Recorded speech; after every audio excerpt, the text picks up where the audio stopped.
Donc là on est devant le stade, un des premiers stades de Jeux Olympiques.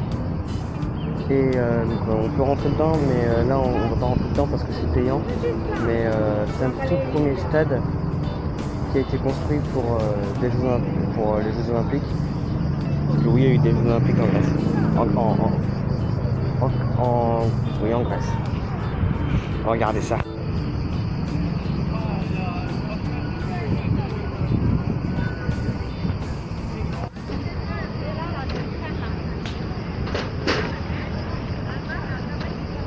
Le stade il a été il a été construit il y a à peu près 2500 ans.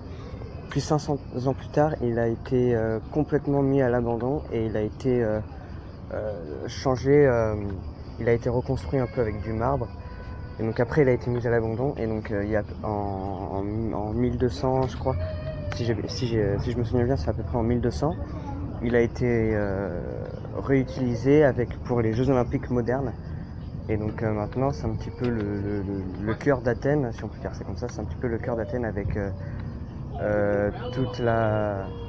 tous les Grecs, ils donnent une grande importance à cet endroit-là en fait. Quand il y a des événements sportifs, par exemple comme la fin d'un marathon ou des remises de prix et tout ça, et ben c'est ici que ça se passe. Voilà. Donc ici il y a les deux trônes en fait, ce sont juste les meilleures places du stade. C'est celle qui donne la plus grande visibilité, la meilleure vue sur tout le terrain en fait.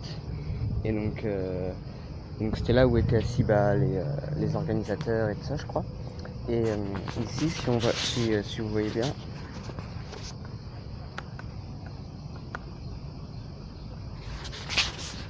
si vous avez bien vu, c'est les sièges de ceux qui ont refait naître les Jeux Olympiques en 1961. Non. Si j'ai entendu, c'est 1961, mais ça m'étonnerait que ce soit 1961 quand même. Et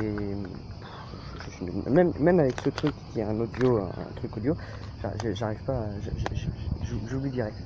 Donc c'est ceux qui ont réorganisé tous les Jeux Olympiques et ceux qui les ont refait naître. Donc c'était là où ils étaient assis. Et donc voilà, tout simplement. Donc ici on est dans la Sphèndon, en fait c'est l'endroit où ça commence à être rond en fait, où ça commence à s'arrondir un peu. Et tout en haut des Sphèndon, il y avait plusieurs statues, comme des statues en marbre, en bronze, il y en avait même en or d'après ce qu'on m'a dit. Et donc maintenant il n'y en a plus du tout. Et aussi il y avait des barrières qui permettaient de protéger les spectateurs lors de combats de bêtes sauvages, parce que oui, il y avait aussi ça, il n'y avait pas que des Jeux Olympiques, il y avait aussi des combats de bêtes et de gladiateurs. Et donc ça, tout ce qui est statues et constructions comme ça, ça n'existe plus. Du coup on va aller au milieu et je vais avoir de nouvelles informations. Donc ici il y a les deux trônes en fait, ce sont juste les meilleures places du stade. C'est celle qui donne la plus grande visibilité, la meilleure vue sur tout le terrain en fait. Et donc c'était là où étaient assis les organisateurs et tout ça je crois. Et ici si vous voyez bien,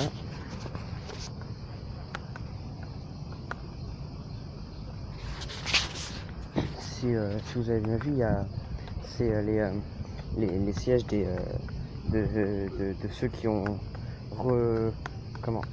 refait naître les Jeux Olympiques en 1961. Non. Si j'ai entendu, c'est 1961, mais ça m'étonnerait que ce soit 1961 quand même. Et même avec ce truc qui est un truc audio, j'arrive pas, j'oublie direct. Donc c'est ceux qui ont réorganisé tous les Jeux Olympiques et ceux qui les ont refait naître. Donc c'était là où ils étaient assis. Et donc voilà, tout simplement.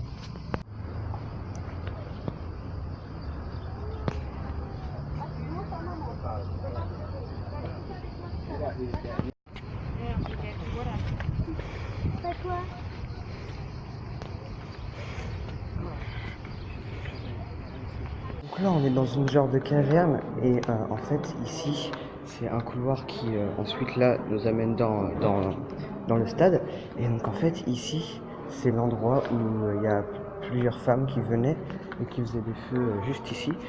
Et elles faisaient un feu et elles pensaient que plus elles faisaient ça, plus elles auraient de chance de trouver un bon mari. Et donc, selon leur espérance. Et après avoir terminé de faire le feu, elles se déshabillaient complètement, et elles dansaient autour. Et donc elles pensaient que faire ça augmentait encore plus leur chance de trouver le mari selon leur espérance. Donc au-dessus, juste au-dessus, on a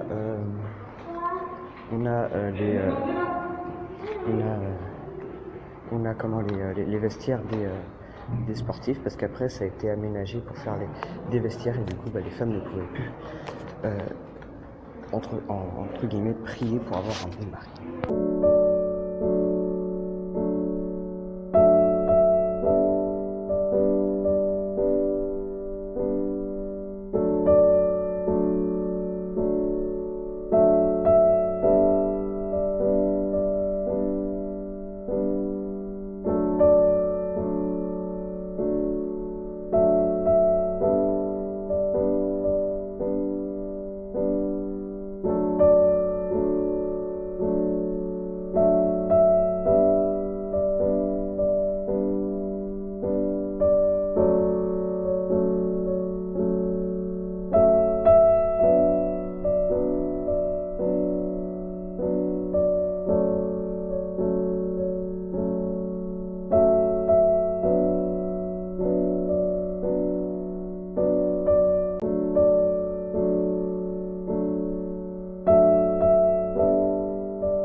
Donc là on se retrouve face à un monument qui est vieux de presque 2000 ans. Donc c'est un monument de grec encore, hein. Et on peut bien voir les pylônes. On voit bien que ça a été empilé petit à petit en fait, pièce par pièce, comme un puzzle.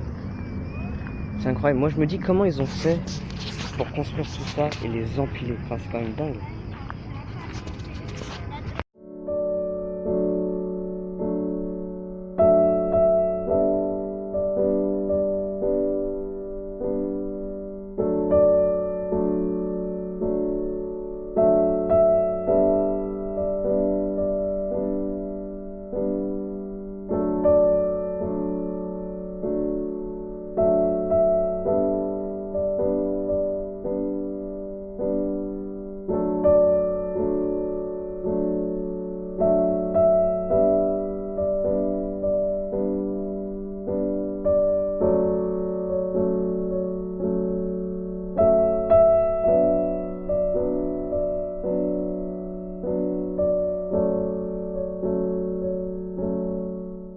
Là on est devant des vestiges, hein, on va pas se mentir, et c'est des salles de bain romaines. Enfin, salle de bain c'est un grand mot, c'est juste...